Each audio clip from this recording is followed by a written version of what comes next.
Super Mario Maker has completely changed 2D Mario forever. Being able to make your own Mario levels is such a sick concept, and I don't think it's a stretch to say that Nintendo is going to continue to make Mario Maker titles. However, with Super Mario Maker 2 adding so much content from a world builder to even giving a 3D Mario game its own style, it makes a lot of people wonder, what more can they do? I mean, Mario Maker is a level editor, meaning it practically already has an infinite amount of content. So is there really enough left to justify something like a Mario Maker 3? Well, I think there is, especially with Super Mario Wonder recently revolutionizing the 2D Mario genre. In fact, I've come up with 100 new course parts for the next Mario Maker game, from power-ups to enemies, from gizmos to terrain. Some of these are from existing game styles that are already in Mario Maker, and I'm even gonna go over some brand new styles and talk about how they could work in a new Mario Maker title. So strap in, because starting off this list, we have some brand new power-ups. Starting off our list at number 1, we have the hammer suit. How is this not in Mario Maker? It's one of the coolest power-ups in Super Mario Bros. 3, and it's also overpowered. I mean, the hammers can even take out thwomps. Number 2, the Tanuki suit. This is almost a carbon copy of the leaf, but you can turn into a statue, which could definitely get some unique puzzles that would work well for it. Number 3 is the Yoshi fruit. You can place these around the level, and eating 8 of them with Yoshi could net you an item of the maker's choosing. Obviously, in most 2D Mario games, this ends up being a power-up or a 1-up, but imagine needing to eat all 8 fruits in order to get a key to unlock the next part of the level. Number 4, the watermelon. Technically, this is a Yoshi's Island power-up, but it would work with the Super Mario World theme. The watermelon lets Yoshi spit out watermelon seeds to attack enemies. And for number 5, we have the fire melon. It's the watermelon, but Yoshi breathes fire after eating it. Number 6 is the ice melon. It's the watermelon, but gives Yoshi ice breath. You get the idea. Number 7 is the yellow Yoshi. Mario Maker already has the red Yoshi that can spit fireballs. The yellow Yoshi has a more powerful earthquake-like stomp. And then for number 8, the blue Yoshi. It flies. Number 9, we have the blue shell, and I'm not talking Mario Kart. Instead, I'm talking about the new Super Mario Bros. DS blue shell that allows you to turn into a Koopa, break blocks, and move around fast in your shell. It's super cool. Number 10 is the penguin suit. The penguin suit is virtually just the ice flower, but it's way cooler as you can do penguin things like slide around, so I mean, it's just way better. Number 11 and 12 are the mini mushroom and mega mushroom respectively. Both of these were introduced in New Super Mario Bros. DS, and while the mini mushroom lets you walk on water, walk up walls, and fit under small gaps, the mega mushroom is what I really want, because this is just so cool. It allows you to break a bunch of blocks. You basically one-shot enemies, but you only have it for a certain amount of time. For number 13, we have the gold flower, turning any brick blocks into coins from New Super Mario Bros. 2, and number 14, the baby Yoshis. Each of these have their own ability, including blowing bubbles that turn into enemies, and the pink one that gives you extra air by inflating into a balloon. For number 15, we have the double cherry. I love Mario Maker 2, but one of its biggest shortcomings is the fact that it made a 3D world game style and didn't give us the double cherry. Imagine the puzzles you could get by having to control 2 of the same character on screen. 3D World and Captain Toad already showed how well this works in a platforming and puzzle environment, but both of those games were 3D. I'm sure we could get a ton of cool concepts in 2D. Number 16 is the Lucky Bell. This is basically the Super Bell, but when you ground pound, you get a ton of coins and turn into a statue like with Tanuki Mario. This would be a great reward if you wanted to help someone out at the end of a level, so they can enter a vertical sub area where they just ground pound all the way down collecting coins along the way. Number 17 is the baseball, just a throwable item from 3D World. I could see this being fun for speedrunning levels where you have to quickly pick up a ball and throw it onto an on-off switch in order to keep running. The clock item adds 10 seconds to your timer, or 100 if you collect the golden clock. Number 19 is Plessy. Plessy might honestly be too big for Mario Maker, but being able to splash around on top of water with this lovable swimming dinosaur would be so sick. Number 20, we have the Morph Ball. I know, adding a Metroid item sounds insane, but there's an entire Master Sword in Super Mario Maker 2, which entirely switches up Mario, or I guess now Link's moveset, so the Morph Ball isn't impossible. Basically, this would be the blue shell power-up that allows you to get into a shell, or in this case, the Morph Ball, but you could also drop bombs in this thing, allowing you to break blocks, access secret exits, and a lot more puzzles. Okay, now let's jump into the enemies. We have 20 here to go through from existing styles, and I didn't mention this before, but all these first 50 items could pretty much work in any style, and then we're going to be going into items pulled from specific other games that could work as their own style, kind of like the 3D World variant. The Boomerang Bro is awesome because it can throw a boomerang which goes all the way to one side of the screen and then comes back because, you know, it's a boomerang. For example, the Boomerang Bro could be facing to the left, throw a boomerang, and then it comes all all the way to the right side of the screen and hits the subscribe button, because the Boomerang Bro knows that only 5% of our viewers are subscribed, and it's free and you can always change your mind. Thanks, Boomerang Bro.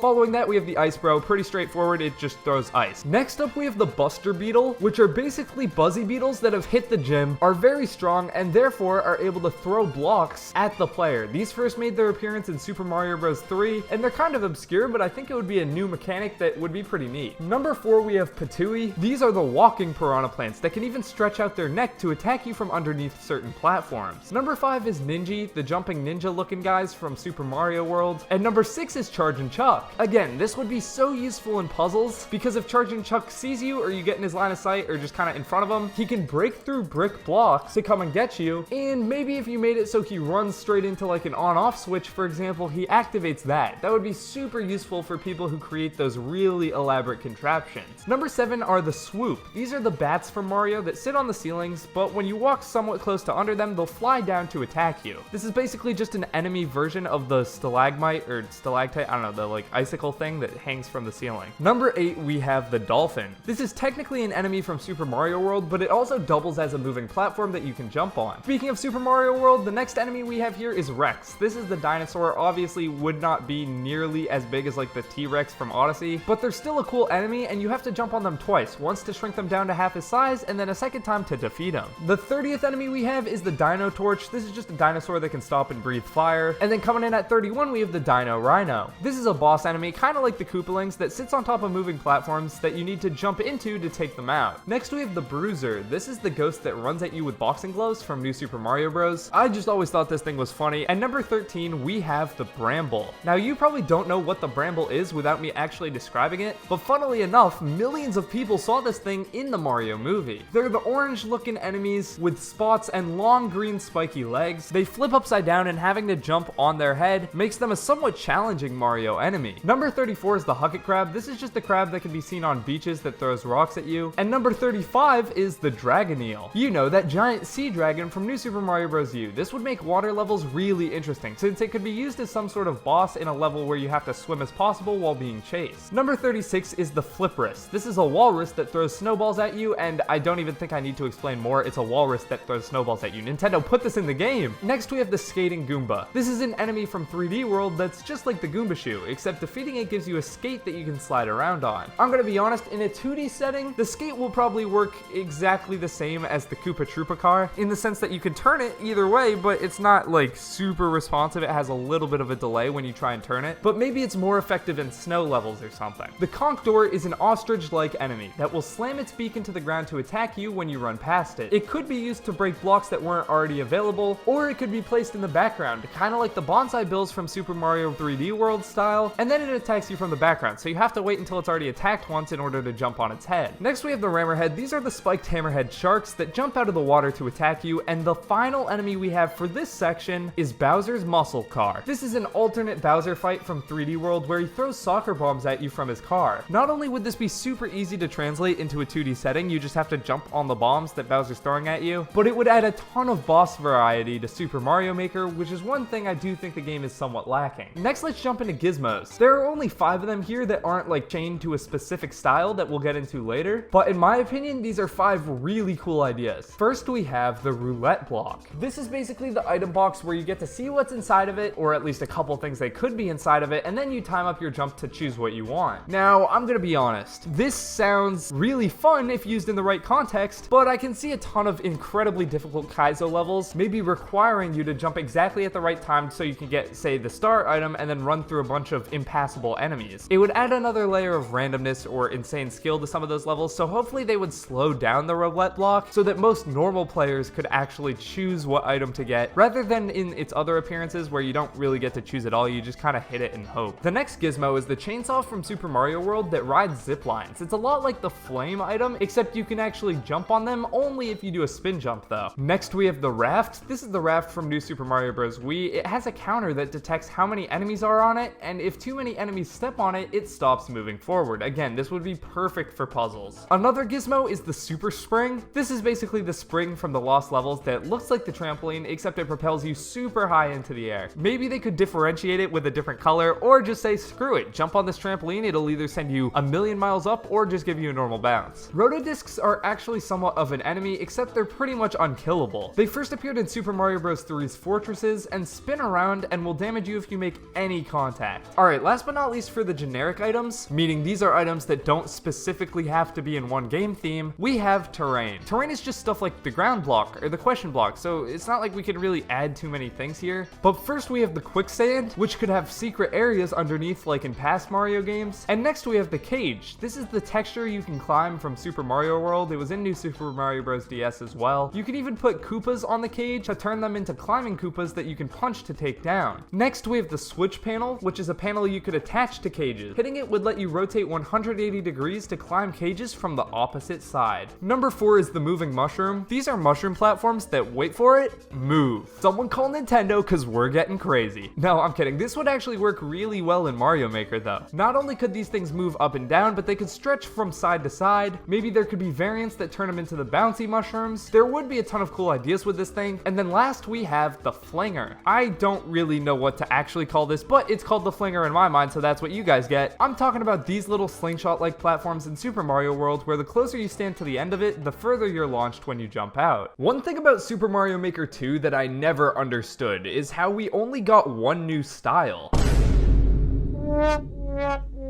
What the hell is this? With that being said, if Nintendo does make a Mario Maker 3, one thing it could certainly use is some new style options. So here are 5 of them that I think would be awesome. A Super Mario Bros. 2 style would radically change how the game works. Of course, we got the Super Mario Bros. 2 mushroom in Mario Maker 2, which basically gave us a taste of what this style would look like. However, what if Nintendo decided to go all out? Well, there would probably be some sort of heart mechanic instead of having traditional power-ups. You would get the ability to charge a high jump by crouching, and you wouldn't kill enemies by jumping on them, and would have to defeat them by picking them up or throwing items at them. On top of that, Super Mario Bros. 2 has a ton of unique items that other Mario games don't have, so here's how these would work as course parts in a Mario Maker 3. The turnip. You pick them up from the ground and throw them. There's even different sizes that would work perfectly as different variants in Mario Maker. The magic potion. You can throw this at the ground, and it opens up a door to a secret area, maybe a sub area or a different just part of the level. The mushroom blocks are blocks that you can throw and stack to get to higher areas. Unlike the turnips, they're reusable, which makes them really useful for boss fights. Number 4, Shy Guy. You guys all know what this is. It's Shy Guy. He originated from Super Mario Bros. 2, so he would be a required enemy if there was a style. Another enemy we would need are the Cobrats. These are snakes that often hide in vases. After you defeat one, you can use the vase like a warp pipe to travel to another area. Pidgeot. This is a bird that flies on top of a magic carpet. Like with the Goomba Shoe or maybe Lakitu in a cloud, once you defeat him, you can ride on top of the carpet until it disappears. Next we need Birdo. Birdo shoots eggs that you have to pick up mid-air and then throw back at her. They could also add the red version that shoots eggs and fireballs, and the green version that only shoots fireballs. Next we have Triclide. This is a 3-headed snake boss that shoots fireballs and dies after being hit 3 times. Who would have guessed? You have to hit a Mario boss 3 different times. Mauser is like Birdo, except he throws bombs at you that you need to throw back before they explode. He's also a little mouse with sunglasses and looks sick, so put him in the game. Last up, we can't have a section on a Super Mario Bros. 2 style without talking about Wart. Wart is the main boss of Super Mario Bros. 2, and he actually takes 6 hits to die instead of the standard 3. Whoa, okay, we're shifting things up here, that's crazy. A Mario 64 theme would give you a ton of new abilities, like diving, punching, kicking, and instead of flagpoles, maybe you could pick up stars to finish levels instead. I would also love to see Bowser fights, like the one in Super Mario 64, where you have to pick him up and throw him instead of jumping on a button that plummets him to his death. As for the new course parts, Mario 64 added several new power-ups that would work perfectly, such as the wing cap. This could let you fly around in a 2D style. It could act pretty much the same as the P Acorn, the special acorn power-up in New Super Mario Bros. U, which basically lets you fly throughout every level. The vanish cap, another iconic Super Mario 64 power-up, and rounding off that game's power-ups with the metal cap. I think the metal cap could be super neat, as making Mario metal and then sink to the bottom of any ocean could allow for some really interesting level design. Speaking of the ocean, we have Mare. These are the iconic eels from Jolly Roger Bay, arguably Super Mario 64's most iconic enemy. I don't know if there's any other Mario game, or just game in general, where the water enemy could be the most iconic one, but I feel like this is the guy you think of when you think of 64. Next we have the Chuckyas. These appear in Wet Dry World, and these are enemies that will pick you up and yeet you off the level. You could use this to torture players like crazy by sending them back to the bottom of a tall level, or for intense puzzles or Kaizo, where they have to throw people at the perfect angle so they land exactly where they need to go. Number 6 is the piano. The evil piano from Big Boo's Haunt that tries to bite you when you get close enough would be hilarious to see in Mario Maker. And then moving into the boss section, we have King Bob-omb. I'm not gonna sit here and say King Bob-omb's a really hard enemy to defeat in this game, but given that he's the first one you see, he's iconic enough to make the cut. And then we have Womp or the Womp King. These are enemies that you need to ground pound on top of to defeat. Again, you could even have the option to turn them into the Womp King for a boss fight where you have to ground pound on him 3 times. Whoa, that's crazy. Number 9, we have the cannon. You would get inside, then pick your trajectory and launch Mario to reach high up areas. Just like the cannons from Bob-omb's Battlefield, I assume the mechanic could work kind of like Yoshi throwing an egg, where you have to time it up exactly in the Yoshi Islands games. That way you could pick the exact trajectory you need from the cannon, making it super useful for certain levels. Number 10, we have the painting. This one would just be so cool. It's essentially a warp pipe, but you jump into it to travel, just like the paintings that can be found inside Peach's castle. What's on the painting would even change based on the theme of the area you're traveling to. Super Mario Galaxy. This style would definitely need to give you Mario's spin move that lets you defeat enemies or propel yourself even higher in the air. It's just an iconic part of Galaxy. You know what else is iconic? The Starbit mechanic, where you can collect them to earn 1-ups or shoot them at enemies. That would be a bit difficult to include, but I feel like it would be worth a shot, and there are so many course parts they could add from this game as well. Starting off with power-ups, we have the Bee Mushroom, Boo Mushroom, and Spring Mushroom. Starting with the Bee one off first, this would be so sick. Creators could even strategically place around honeycombs, which could maybe stay in the background of a level, and you could grab onto them. Like the cage parts we talked about before, but when you do that as a bee, it recharges your flight. Next we have the Boo Mushroom, allowing you to pass through any grates, sneak by enemies, and float around a little bit. Last but not least, the Spring Mushroom. This would be used for so many getting over it type levels. I'm just gonna be honest, it could work pretty similar to something like Pogo Stuck or Jump King. There's also like an always jumping badge in Super Mario Bros. Wonder, which basically shows how the Spring Mushroom could work in the game, except you'd have to be able to get a higher jump, because if it was just making you always jump, that wouldn't really be a power-up. The Octoomba is basically Galaxy's take on a Goomba. However, this Goomba from space shoots rocks at you. Speaking of rocks, we have Rockto, an octopus-like creature that shoots, you guessed it, coconut. I don't know why it's called Rockto, it shoots coconuts, but it shoots coconuts at you and you have to hit him with a spin attack. Maybe if you drag a fire flower onto it in the Maker, it shoots fireballs at you that you just simply can't reflect. Number 6 is Cosmic Mario. This would essentially be invisible to the player, or maybe hidden in a question block until it's activated by walking by where the item's placed or activating it from a question block, and then it summons a Cosmic Mario that chases them. Dino Piranha is Galaxy's most iconic boss. It would be really interesting to see how this sort of boss translates into 3D, considering that most of the bosses from this game are on very small planets and therefore very 3-dimensional based fights. Whether it's Bowser or Dino Piranha, you essentially just hit them and then run around the planet. Speaking of planets, number 8, we have planets. Just like the planets from Galaxy, you can run across them in any direction without falling off. This would basically just be circular terrain that you could change the size of. You might think this wouldn't work, but we saw this exact same thing in Super Mario Odyssey's Moon Kingdom. The 2D sections of that game had 2D Galaxy-esque planets with gravity and everything, meaning while yes, putting it into a level creator would probably present its own form of challenges, this is more than possible and something Nintendo is comfortable putting Mario into. Number 9, we have the gravity switch. This would switch the gravity, so you can walk on walls or maybe even upside down. Anytime the gravity switch showed up in Galaxy, it was basically already in a 2D section of a level anyway, so this is super easy to implement. And last but not least, we would have to have either the launch star or the sling star. The launch star would essentially act like a warp pipe with a way cooler animation. You jump into this thing, maybe shake the controller or press a button, and you're launched off to a different sub area. Sling stars are just something you can maybe jump into or click at, or I don't know, but they propel you upwards a bit. Alright, a Super Mario Odyssey style would be insane. They could make the level's themes based off kingdoms from the game, and adding Cappy into Mario's moveset would revolutionize 2D Mario. Of course you can throw Cappy and bounce off of him, but imagine being able to capture enemies as 2D Mario. This would be awesome. First up, we have the frog. The first capture you get in Odyssey, it would need to make a return here. Just being able to jump a lot higher Wonder perfectly shows you how capturing enemies, or even just animals, can help add to Mario's moveset. Next, we have the pole. These are the little poles in Metro Kingdom that give you a huge boost. Maybe if you shake it to activate the different variants like you can do with most objects in Mario Maker, you can turn it into a Luncheon Kingdom fork. Next, we have the spark pylon. Capturing this could take you to a different part of the level. And then number 4, we have the uproot. Again, a lot of the uproot's best moments actually came in 2D sections, so this one would fit super well. Number 5 is the Pokio. This is, again, one of my most underrated captures from Mario Odyssey. I think people sleep on this thing. It's so fun, and being able to fling yourself up walls in a 2D style would be super cool. Maybe you could even face the background and use this to stab into semi-solid objects. The 6th Mario Odyssey course part, we have the Gushin. This would be perfect for any underwater levels. And then number 7 for Mario Odyssey, the T-Rex. You cannot have an Odyssey game without the T-Rex. It was such an integral part of that game's marketing, and I think it's kind of the moment where you realize, like, oh, the capture mechanic is going to be huge, because you start off in Cap Kingdom, you capture, I don't know, you capture a frog, and then you get to Cascade and you capture a Chain Chomp, and it's like, oh, that's cute, and then you're a dinosaur towering like 20 feet above Mario. It's absolutely insane. Next, we have the Rocket Flower. This is not a capture, but it's just so fun. Getting that insane burst of speed and even running on top of water, so cool. Number 9 is a Moon Terrain. This basically would just let you jump really high, like the ground in the Moon Kingdom. And then number 10, I need to see this. Give me that moped from Metro Kingdom. That would be so sick. All right, we're here with the final 10 course parts. We've gone through a bunch of great Mario games, but now let's go to the one that could be the very reason we get a Mario Maker 3. Super Mario Bros. Wonder would add so much overall to the Mario Maker experience. While it might seem like it's too early because Wonder just came out, keep in mind that Mario Maker launched with a new Super Mario Bros. U theme just over 2 years after that game released. So while it might seem unlikely right now, it's definitely possible, say we get a Switch 2 later this year in 2024, Mario Maker 3 could be coming out as soon as late 2025 or early 2026. Because of that, here's what we need to see in a Wonder theme. First up, elephant fruits. Let me become an elephant. Second, the bubble flower. This is kind of broken because you can use it to basically get infinite height in Mario Wonder, but I don't care, it's so fun. And then number 3, the drill mushroom.